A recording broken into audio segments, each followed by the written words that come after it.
Eu já trabalho, mas quero estudar. Se tenho filhos, cuido do meu lar. E estudar onde quiser, quando puder, no PC, tablet ou celular. Moro longe, quero me formar. A hora que eu tenho é depois de almoçar. Praticidade tem o nome, polos em todo o país. Online posso me informar. EAD, o Unicesumar tem qualidade de ensino pra você criar. EAD, o Unicesumar, você escolhe a hora que quer estudar. EAD, o Unicesumar em cada canto do Brasil, porque melhor não há. EAD, o Unicesumar, do meu jeito, no meu tempo, em qualquer lugar.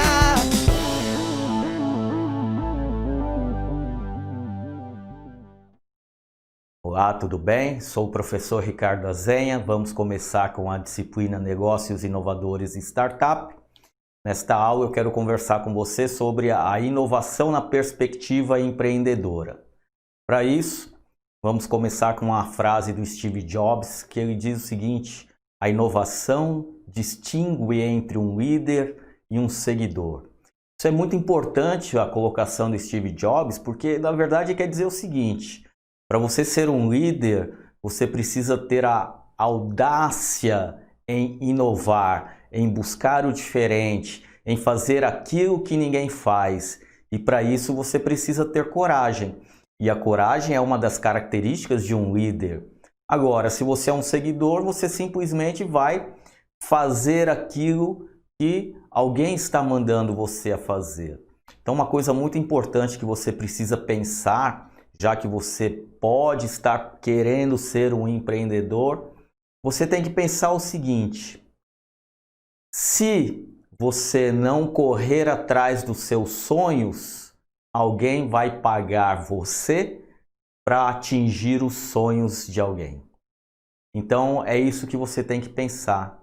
Ou você corre atrás dos seus sonhos, ou você é pago para atingir os sonhos de alguém. Isso é muito importante você refletir sobre essa questão, tá? Bem, então, para a gente discutir a respeito dessa questão da inovação na perspectiva empreendedora, eu vou começar falando um pouquinho sobre os conceitos de empreendedorismo vinculados à inovação.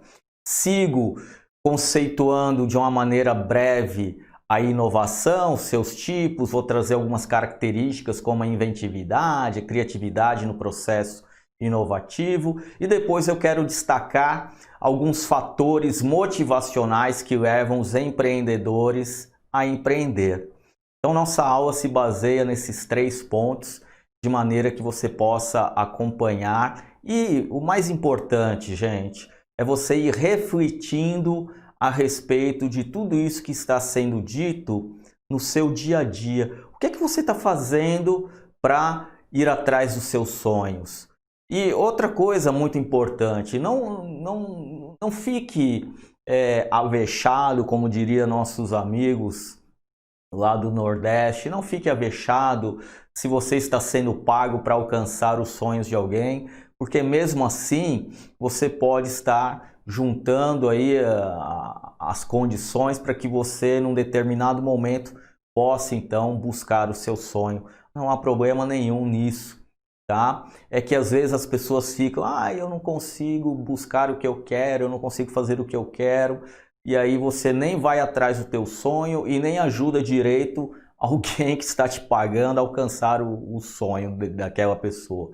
Então você tem que ficar realmente pensando na questão que eu digo que é mais importante. O que é que você está fazendo para a sua vida? Isso é o mais importante. Bem, para falar dessa questão da inovação junto com o empreendedorismo, você tem que lembrar que o principal foco do empreendedorismo e principalmente, lógico, do empreendedor é ter a capacidade de identificar e analisar oportunidades. E elas estão por aí. Tudo é uma questão de você analisar o ambiente, analisar o que você está fazendo e então ir atrás. E a oportunidade, ela só vai se materializar se você tiver a coragem de ir lá e arriscar. Agora, lembre-se, o risco deve ser calculado. Mas o que eu digo sempre em termos de risco é o cálculo que você tem que fazer de uma maneira bem simples é quanto dinheiro você pode perder. Ah, eu não posso perder nada então, meu amigo. Quem não está disposto a perder alguma coisa, difícil será ganhar alguma coisa também. Porque você tem que lembrar que para se ganhar dinheiro é preciso gastar dinheiro. Para se inventar alguma coisa, para inovar em algum ambiente, você precisa arriscar. Então não tem como você alcançar algo que você tenha 100% de certeza.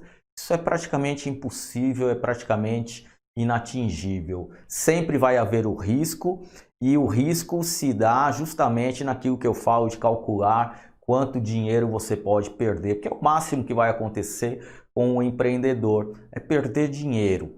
Perder dinheiro, perder tempo, enfim. Mas isso faz parte do jogo. E se você está disposto a jogar, faça essas continhas. E aí busque pela inovação. Por que a inovação? Olha para o mercado, veja o que as pessoas estão fazendo e pense, existe alguma maneira de fazer isso diferente? Eu identifico um problema, olha para aquele problema lá, fala assim, gente, como é que eu posso resolver esse problema que ninguém está pensando? Como é que eu posso, então, resolver esse problema que as pessoas estão trabalhando de uma maneira que ninguém faz, de uma forma diferente? Isso é inovar. A inovar não é apenas inventar um robô, uma nave espacial, um computador ultra rápido. Não, nada disso. A inovação é olhar processos e repensar a maneira de fazer esse processo de uma forma que ninguém está fazendo. E aí, lógico, prepare e utilize um bom plano de negócio, mas eu vou te falar que, cuidado, se você ficar muito tempo planejando esse plano de negócio, você pode perder o passo da história e ficar para trás.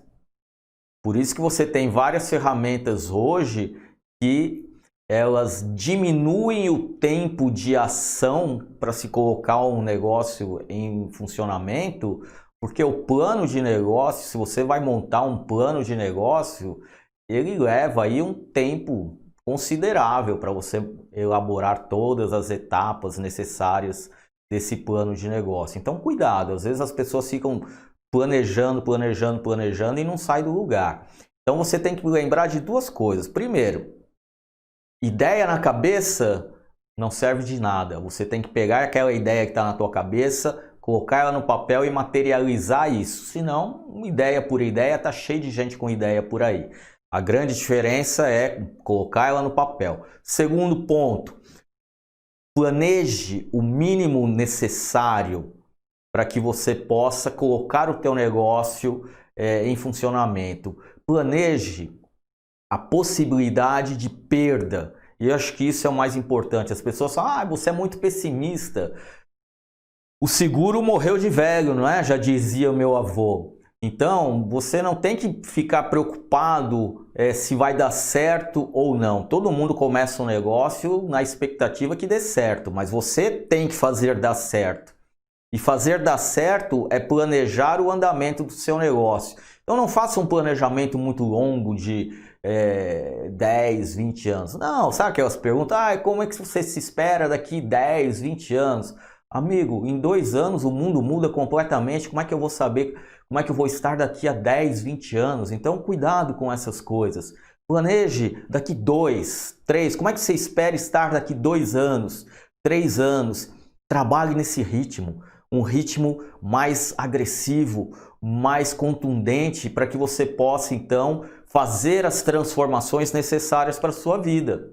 E por conta disso, eu quero contar uma história que aconteceu com a Motorola lá nos anos 1980, porque a Motorola ela percebeu o seguinte, gente, o celular está começando, mas não existe neste momento nenhuma solução de telefonia móvel para regiões extremamente afastadas. Você tem que pensar o mundo lá em 1980. Mal e mal as pessoas no Brasil, principalmente, tinham telefone.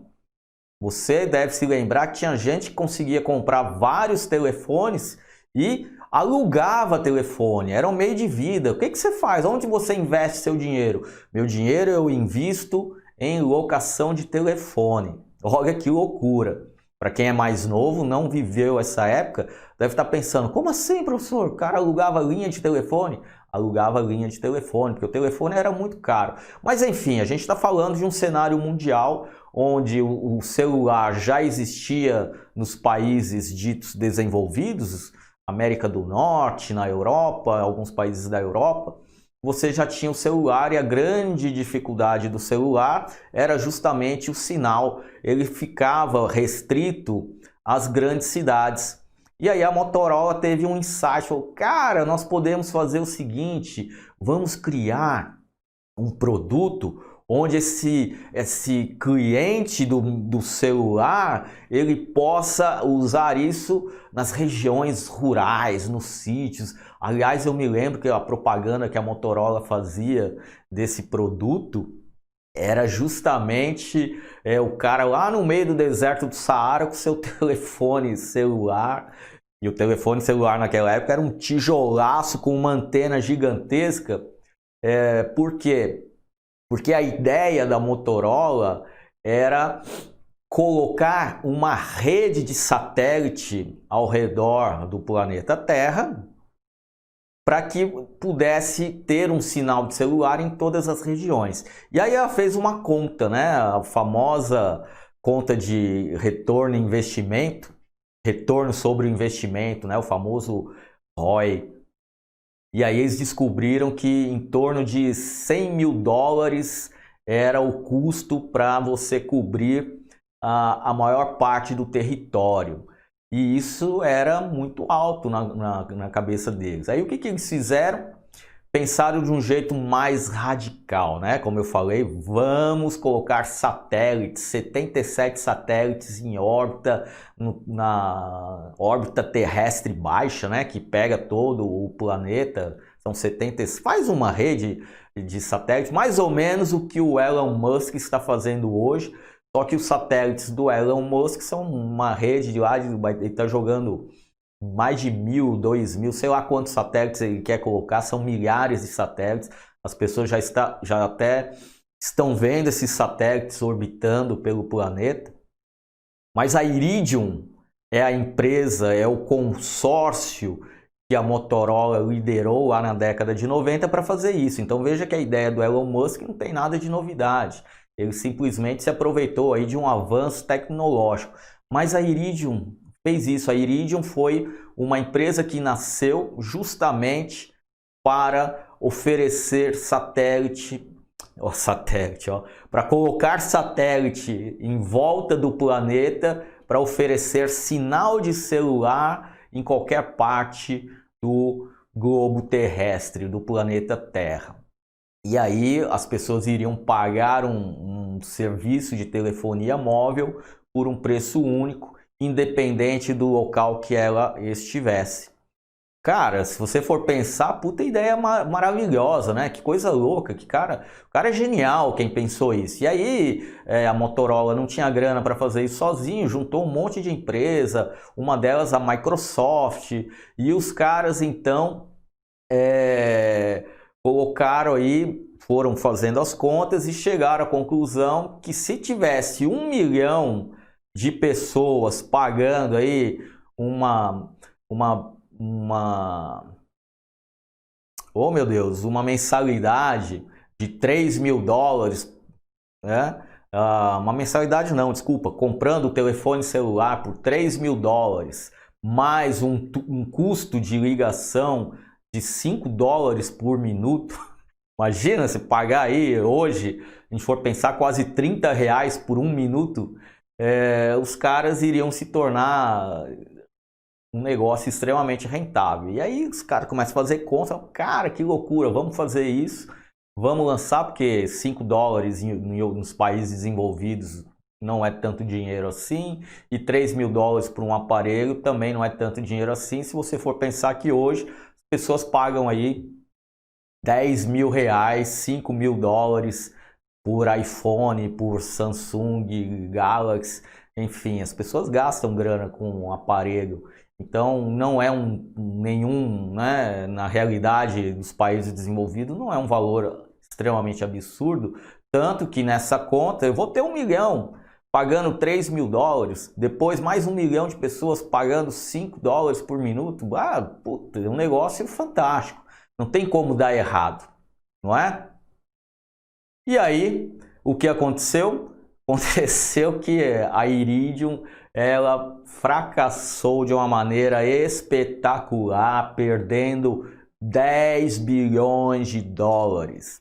Por isso que a gente fala que quando um plano de negócio dá errado de uma maneira espetacular, nós temos um momento Iridium. Porque se você for pensar, a Motorola, gigante Motorola, com mais outras empresas como a Microsoft, depois você dá uma googada aí e procura um pouco mais a respeito de quem foi a Iridium e quais eram as empresas que estavam fazendo parte desse consórcio. Não é nenhuma empresa bobinha, mas fez, se você for pensar, um plano de negócio que a gente brinca, né, usando conta de padeiro, aquelas continhas. 1 milhão de pessoas pagando 3 mil dólares, pagando 5 dólares. Cara, que loucura. Fizeram isso aí, no papel deu muito certo. Mas o que deu de errado então? Por que perderam 10 bilhões de dólares no negócio? Simples. Os caras levaram 12 anos montando... 12 anos não. Eles montaram um plano de negócio 12 anos antes do sistema entrar em funcionamento. Levaram 12 anos montando o plano de negócio.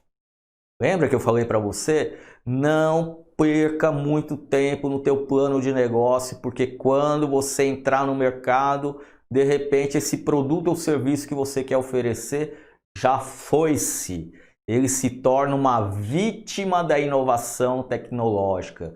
Porque em 12 anos, o sistema de satélite que esses caras estavam pensando simplesmente saiu de linha, deixou de ser utilizado. Então, é um tipo de negócio que, né, nasceu morto.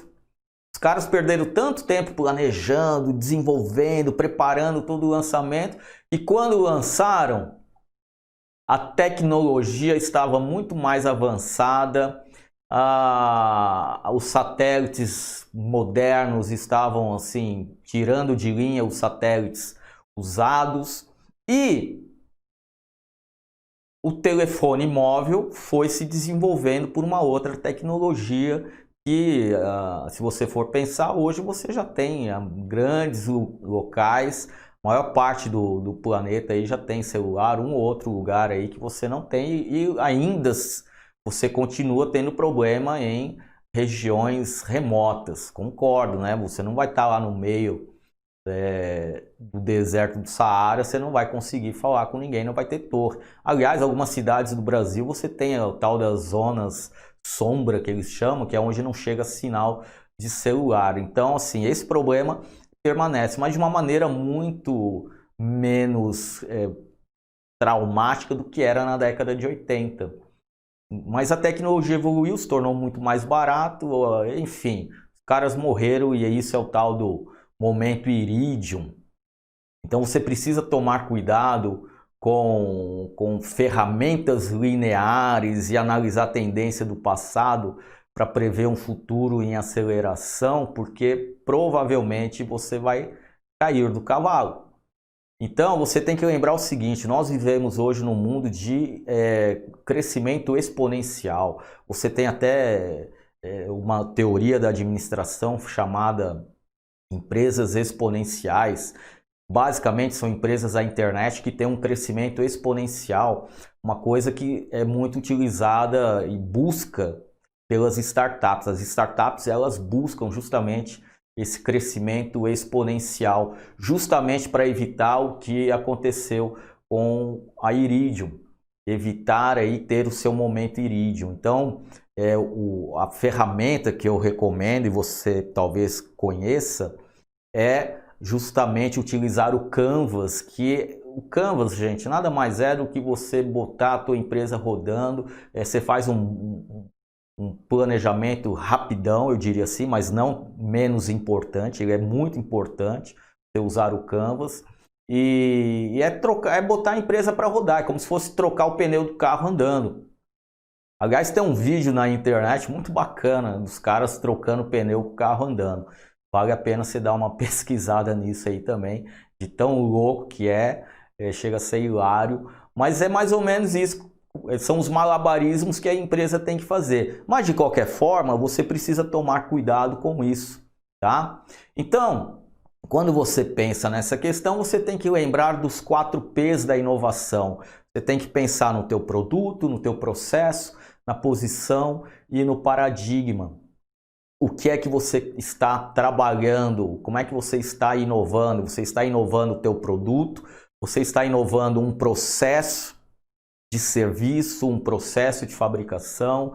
Você está inovando na posição de mercado que esse produto se encaixa? Ou você está inovando na quebra de um paradigma? Então isso é muito importante. Aonde a tua empresa, o teu negócio, o teu serviço vai se encaixar aí nesses 4 P's da inovação. E aí é bacana você dar uma pesquisada sobre as sandálias havaianas. Elas fizeram todo esse trabalho de inovar o seu produto. Elas inovaram o produto, inovaram no processo de fabricação do produto, inovaram na posição de mercado e inovaram no rompimento de um paradigma. Cada inovação dessa, num determinado momento do reposicionamento de mercado, do trabalho de reposicionamento de mercado. Dá uma pesquisada procurando a respeito de Angela Hirata, que foi a diretora e deu o start em todo esse processo de inovação, quando ela disse que em função de um planejamento da Havaiana, eles fizeram um cenário no qual havia uma probabilidade quase certa de que a Havaiana seria uma marca de sandália que iria desaparecer no mercado. Assim como Quixote, Bamba, Conga, tantas outras marcas que desapareceram, a Havaianas ia para o mesmo caminho. E aí essa Angela Hirata disse que não, vamos trabalhar e vamos internacionalizar a Havaianas. Então dá uma procurada, pesquisa a respeito disso na internet, você vai ver que bacana, tem várias reportagens contando essa história. Bem, e aí você pega então os tipos de inovação, a inovação radical, semi-radical, incremental. Gente, inovação radical é muito simples, o próprio nome já está falando, radical, algo extremamente diferente, algo que não existe, algo que foi criado do zero. Então você tem lá uma oportunidade, cria algo que não existe, muitas vezes você cria essa necessidade, como o Steve Jobs fez com o smartphone. Aquilo foi uma inovação radical.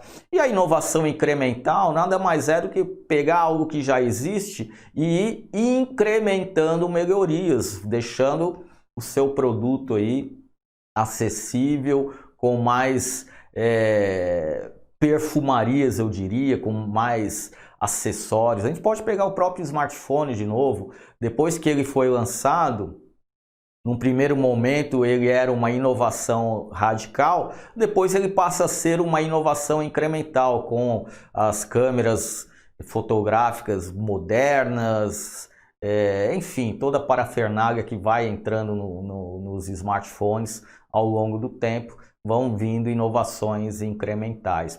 Uma câmera na frente, depois uma câmera atrás, uma câmera para selfie, uma câmera para foto normal, depois eu coloco 2 câmeras, 3, já tem telefone com 4, 5 câmeras, sei lá onde vai parar isso. Às vezes não vai ter mais telefone, vai ser uma câmera que você consegue acessar a internet e fazer ligação. Enfim, esse é um processo, são os tipos de inovação incremental, tá bem?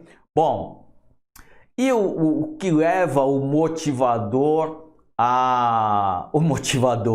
o que leva o empreendedor a buscar negócios inovadores?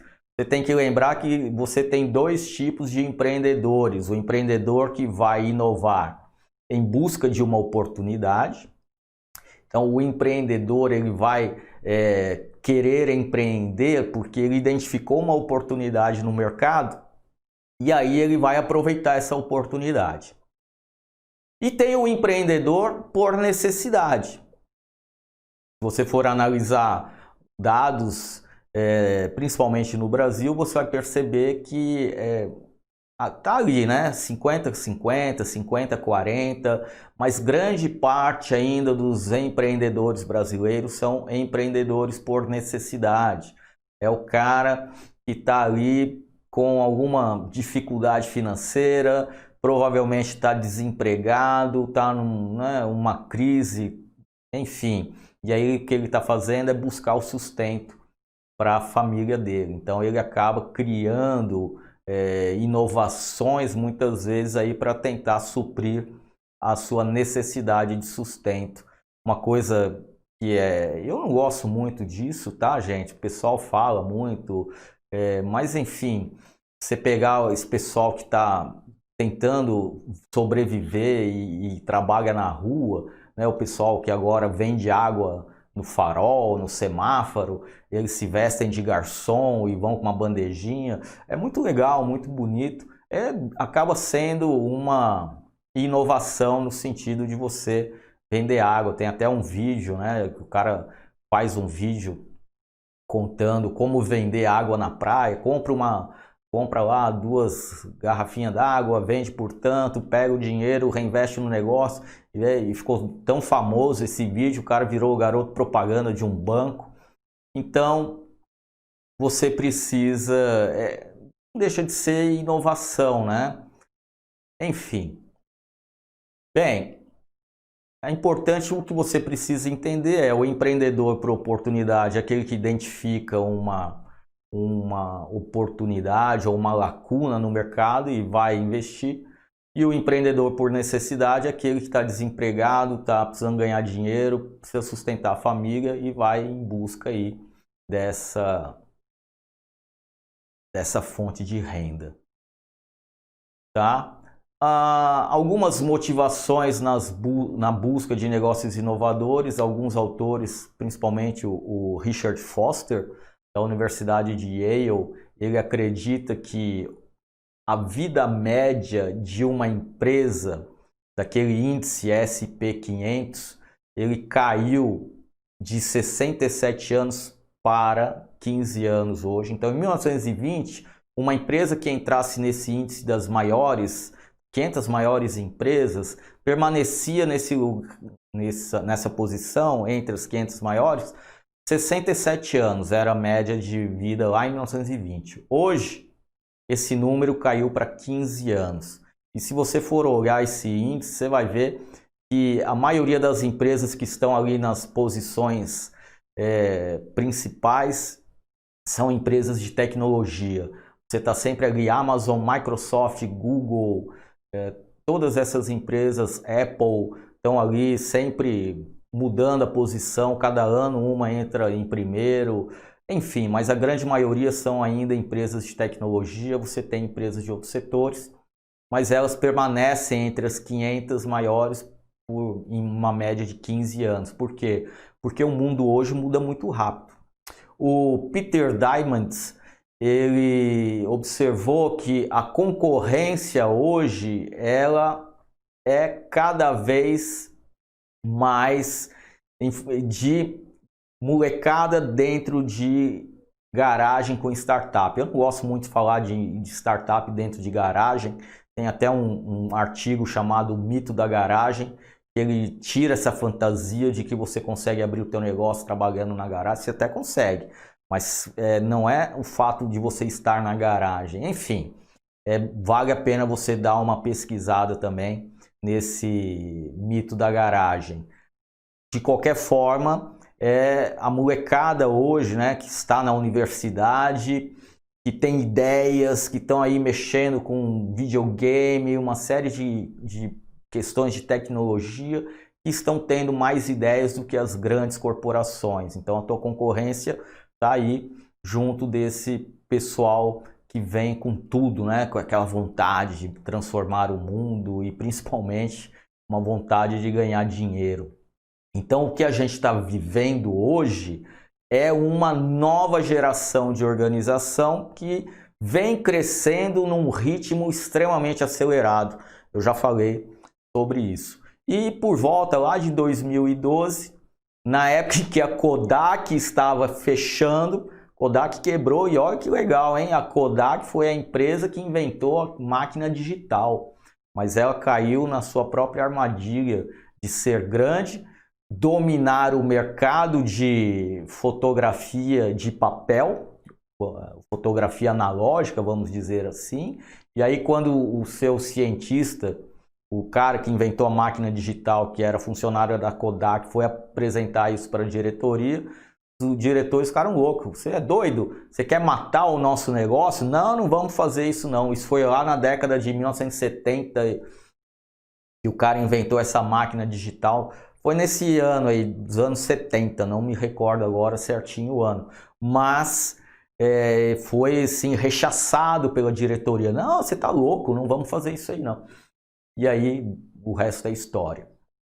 E o Instagram, que em 3 anos de negócio, com 13 funcionários, foi comprado pelo Facebook por $1 bilhão. E aí você tem um monte de outras empresas.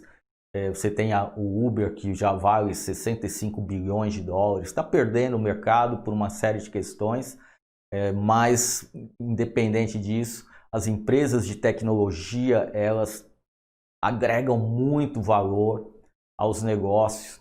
Vale a pena dar uma olhada com carinho se você quer realmente inovar. Mexer com tecnologia é um caminho muito bacana, mas é uma concorrência extremamente acirrada. E, na verdade, o que eu queria falar para você era justamente isso, né? Inovar pode ter vários significados, novo produto, novo processo, enfim, uma série de questões.